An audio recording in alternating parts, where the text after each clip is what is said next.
With all of the controversy and review bombs spewing out from this show, I just had to witness this for myself because I really needed to know just how bad The Idol really was. And guys, I am here to tell you, The Idol is actually not that bad, okay? Look, hear me out. The Idol is not a bad show, okay? It's fucking awful.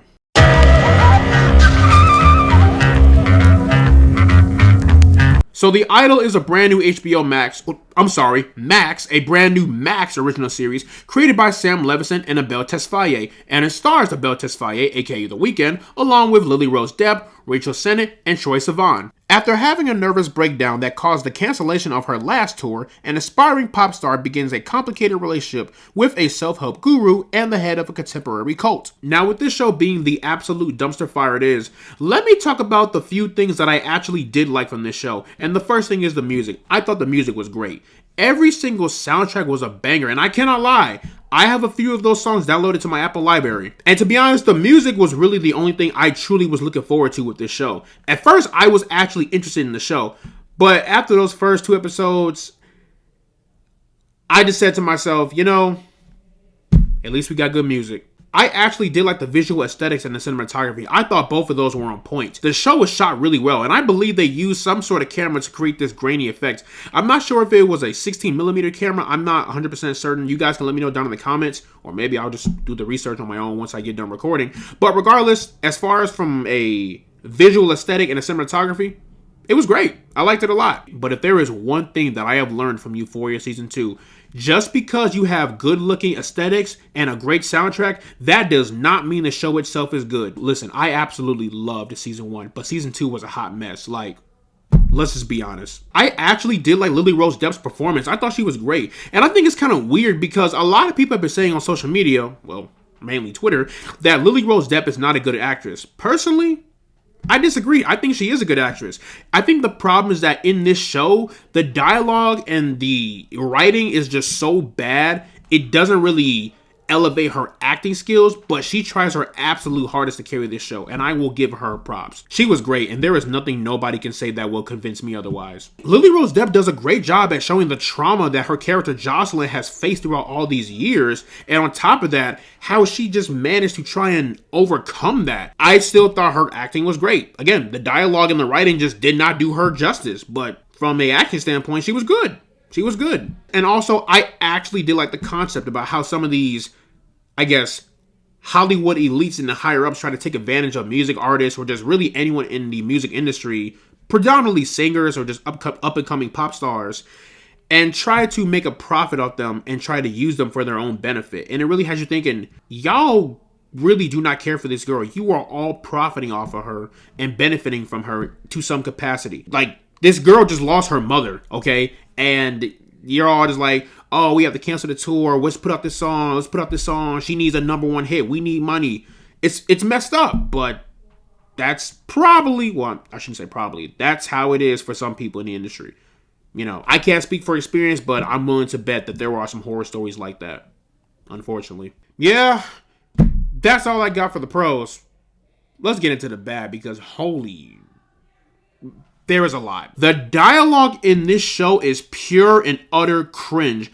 I have never in my life cringed so hard from hearing dialogue exchanges between characters in my life this bad. I don't even think ChatGPT could have written something this ridiculous, because it's bad. Like, it's really bad. Matter of fact, let me give you an example. So, in episode 1, Jocelyn meets Tedros at this nightclub that Tedros owns.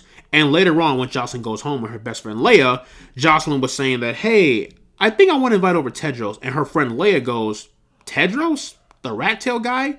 He's so rapey. And Jocelyn, I kid you not, legitimately says, but I kind of like that about him. Excuse me? Huh? People do not talk like that. I like to think that every single woman in the world does not want to come across a guy who gives off that vibe. The more I think about it, the more I realize this entire show was just written to fulfill Sam Levinson's weird, kinky fetishes. Because honestly, think about it. Who is this show for? Who is the target audience? It can't be Euphoria fans. It can't be young adults.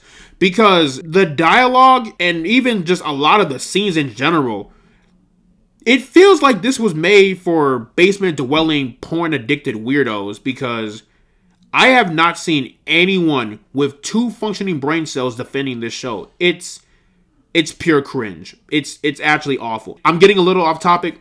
Let me stay focused. The second biggest sin of this entire show, but at the same time, it was kind of one of the best parts, The Weeknd's acting. Dude, what the fuck? There is no way no one pulled a bell to the side and was like, hey man, you sure you want to do this? I mean, this script is already kind of crazy, and the way you act in the scene, it was pretty silly. You know what I mean? Like, there is no way The Weeknd read the entire script from start to finish, acted out all of his scenes from start to finish, and was like, oh yeah, this is it. This is the one that's going to make me up there with the big boys in the acting business. And it did, for all the wrong reasons. Now look, do I think The Weeknd is a terrible actor? In this show, yeah, he's pretty bad. But the reason why I'm giving him the benefit of the doubt is because of this, right? If you look at his music videos from the After Hours era and also the Dawn FM era, the acting was actually pretty solid. It wasn't bad. I saw the potential. And then he came on board to The Idol, and all that potential just went. Like, brother, what happened? So let me give you an example. In episode 3, he goes shopping with Jocelyn and her best friend Leia, right? They go to this store. I can't remember. It was like Balenciaga or Louis Vuitton or something. I don't remember, right? And they're in there shopping for clothes for Jocelyn. And one of the workers there, he was looking at Jocelyn. So Tedros, The Weeknd's character, gets jealous. So he pulls the guy to the side and he threatens him that he will curb stomp him and drive him down, or not drive him, he'll drag him down Rodeo Road. But the way he acted that scene out, it was just comedic. I'm sorry. I get it. He's supposed to be an awful human being. I understand that. But brother, at least act it out better. Let me give you an example. Let's take a look at 2 characters who are completely awful human beings, but because they are well acted and well written, you kind of like the characters, or at least you love to hate them. You know what I mean? In the case of Tedros, you just love to laugh at him. The first character, Peacemaker's father from the Peacemaker show. He is a completely racist, evil, irredeemable person. But because the actor played him so well, the acting helped display that. Another example, Homelander from The Boys. That character is so well acted and so well written that every time you see him on screen, you're just like, you know, I understand you are a completely awful, evil person and you deserve no second chance in this world. But I love you as a character. You're just so good. You know what I mean? Good acting takes it a long way. Along with good writing, of course. But let's say if the writing is terrible, at least you have good acting. In the case of Tedros, neither is good. So you're just sitting there like, and despite the show having a good concept and also decent plot lines with the story, they take those storylines and go nowhere with it. Instead, they rather create this high-budget torture porn, weird fetish type show. And that's all it is, bro. It's literally just weird fetishes being brought in a high-budget production. And it is so weird. And the ending. This has got to be one of the worst endings I have ever seen to any season, or let alone any show, because if we could be honest, this show is more than likely not getting a second season. I would be shocked if it did, but at this point, I don't see it happening. But I want to talk about the ending first. Spoiler alert, I'm going to put out a giant spoiler alert banner, maybe here or here, I don't know, somewhere, but this will be a spoiler section, and I will mark the time in which I stop talking about the ending. Again, this is a spoiler segment. You've been warned. So in the very end of the show, Jocelyn takes a few of the cult members from Tedros' crew, or cult, and they go on a tour together where they are the opening acts, and obviously Jocelyn is the main act. But before we even get to the tour segment, Tedros has been kicked out of Jocelyn's house, and Jocelyn even threatens to call the authorities. In fact, she even gets her manager and PR team to pay him whatever amount of money to get him gone. But here's the thing. He does not take the money. He just disappears. And then 6 weeks later, we get to the tour, right? And Tedros reappears. And we find out that Jocelyn's PR team created a story with a reporter from Variety to pretty much expose him for the evil, wicked bastard that he is. But he's still walking along the streets like nothing happened, which is like, okay. So later on, Tedros comes to the stadium to see if Jocelyn left any backstage passes or tour tickets for him. And she does. And so he goes backstage to talk with her.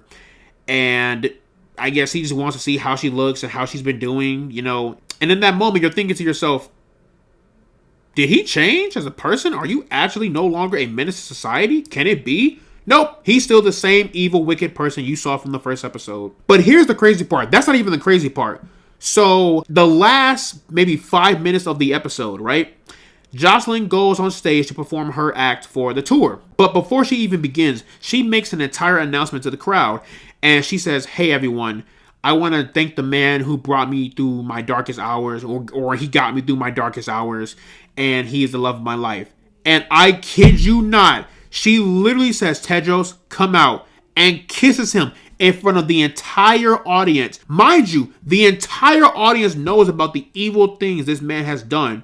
And A, he's walking around freely, and B, he's Jocelyn's lover now. And the PR team, Jocelyn's PR team, they were just sitting there shocked, dazed, and confused. Like, they were in shock. They thought he was gone, but nope, here he is, just standing there willy-nilly. And then she tells him, go backstage and enjoy the show. And then she performs. That ending was so god-awful. Not even the world's greatest anime writers could have written an ending this atrocious. Also, this is the end of the spoiler segment, so welcome back. But this show actually had potential to be decent. But no, it just wanted to be some giant kink fetish show to fulfill all the weirdos across the globe. This was not for normal people. This was just... it was weird. It was just so weird. Guys, in the end, The Idol is absolutely terrible. I'm done talking about this show. This is, honest to God, one of the worst shows I have ever seen in my life. And you know what's crazy? This show was supposed to have 6 episodes, but HBO saw how the show was performing, and they said, you know what? We're cutting you loose by 1. You're done. Do you know how bad your show has to be in order for HBO to cut you loose early? And mind you, Velma got more views than The Idol. Isn't that crazy? In fact, I think The Idol didn't even hit 1 million. I think The Idol only hit 930k views within the first episode, and then it just progressively got lower as the season went on. But Velma, despite how awful that show was, it got greenlit for a second season. Ain't that something? Despite the few things that I did like in this show and the potential that I saw, the show just went nowhere with it. Like, literally nowhere. You know what I mean? And in fact, this entire show was rewritten because the old showrunner, I guess they removed her because it was looking at the story from too much from a woman's standpoint, from what I heard. I don't know how true that is, but given this show... This show is awful. I'm sorry. That's all I can really say. I'm just so over it. I'm glad this show was over. The Weeknd, listen, as an EXO fan myself, I love you. I love your music. I loved your After Hours Till Dawn tour. It was incredible. Please come back to Chicago. But The Idol, no. So you guys already know where this is going. The Idol is without a doubt going straight into the negative zone. But yeah, y'all, that's pretty much my review for The Idol. I have nothing else to say. But anyways, guys, let me know down in the comment section below what you guys thought about The Idol. Did you love it for some weird reason, or did you hate it like the rest of us? You know what? Matter of fact, what's your favorite Weeknd?